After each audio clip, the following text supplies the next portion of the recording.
भ्रष्ट आयुक्तांवर कुणाचा वरदहस्त?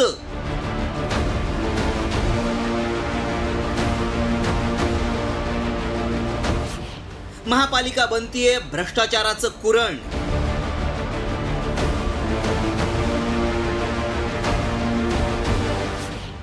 आयुक्त अनिल कुमार पवारांच्या घरी ईडीचा छापा.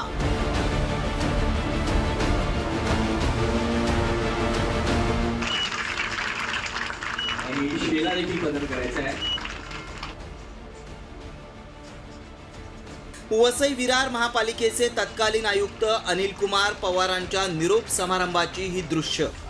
28 जुलैच्या या निरोप समारंभात सत्ताधारी आणि विरोधकही हजर होते.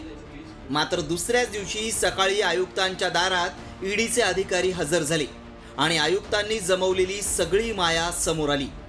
आयुक्तांच्या शासकीय निवासस्थानातून कागदपत्र, हार्ड डिस्कसह मोठा डेटा आणि 1 कोटी रुपये जप्त केल्याची माहिती सूत्रांनी दिली आहे. एवढंच नाही तर आयुक्तांनी आतापर्यंत जमवलेली संपत्तीही समोर आली आहे. नाशिकच्या सटाण्यात शेतजमीन आणि फार्म हाऊस असून त्याची किंमत 16 लाख रुपये इतकी आहे, तर सटाण्यातल्या फ्लॅटची किंमत 30 लाख रुपये इतकी आहे. बागलांच्या आरईमध्ये 3 ठिकाणी प्लॉट्स आहेत, ज्यांची किंमत 1 कोटी 27 लाख रुपये इतकी आहे. पाथर्डी तालुक्यात देखील प्लॉट असून त्याची किंमत 50 लाखांच्या घरात आहे. तर पुण्यातल्या शिवाजीनगर परिसरात आलिशान फ्लॅट असून त्याची किंमत 1 कोटी 94 लाख रुपये इतकी आहे. दरम्यान निरोप समारंभानंतर महत्त्वाची कागदपत्र पवार घेऊन गेल्याचा आरोप केला जातोय. एवढंच नाही तर आयुक्तांच्या निवासस्थानी बांधकाम व्यावसायिक, कॉन्ट्रॅक्टर यांची बैठक झाल्याचीही चर्चा आहे. ईडीची छापेमारी नालासोपाराच्या 41 अनधिकृत इमारत प्रकरणी झाल्याचं सांगितलं जातंय. तसंच आयुक्तांशी संबंधित 12 ठिकाणीही छापेमारी करण्यात आली आहे. पवार यांच्यावर अवैध आणि बेहिशेबी माया जमवल्याचा आरोप आहे. 250 ते 200 इमारतींना ऑफलाईन सीसी दिल्याची माहिती आहे. मलनिस्सारण प्रकल्प आणि कचरा डेपोच्या आरक्षित जागेवर अनधिकृत बांधकामाला परवानगी दिल्याचा आरोप आहे. तसंच बदलीच्या अखेरच्या दिवशी अनेक फाईल मंजूर केल्याचा देखील आरोप आहे. दुसरीकडे आयुक्तांवर ईडीची छापेमारी झाल्यानंतर कामणमधील नागरिकांनी जल्लोष साजरा केला.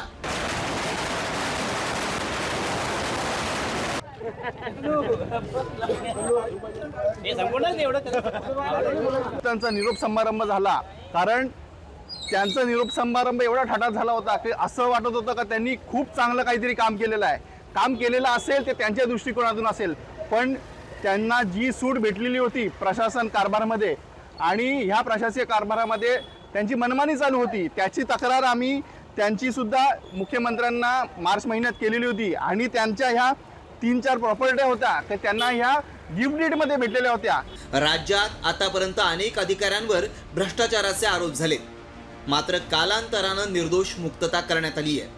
वसई विरार शहराच्या दुर्दशेमुळे माजी आयुक्त अनिल कुमार पवारांवर अनेक आरोप झाले.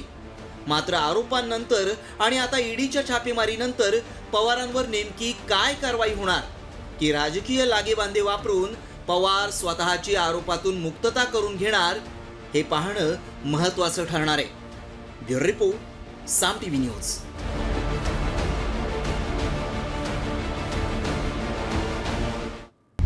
आता isakal.com आहे देशातील नंबर 1 ची मराठी न्यूज वेबसाईट. प्रत्येक अपडेटसाठी isakal.com ला नक्की भेट द्या.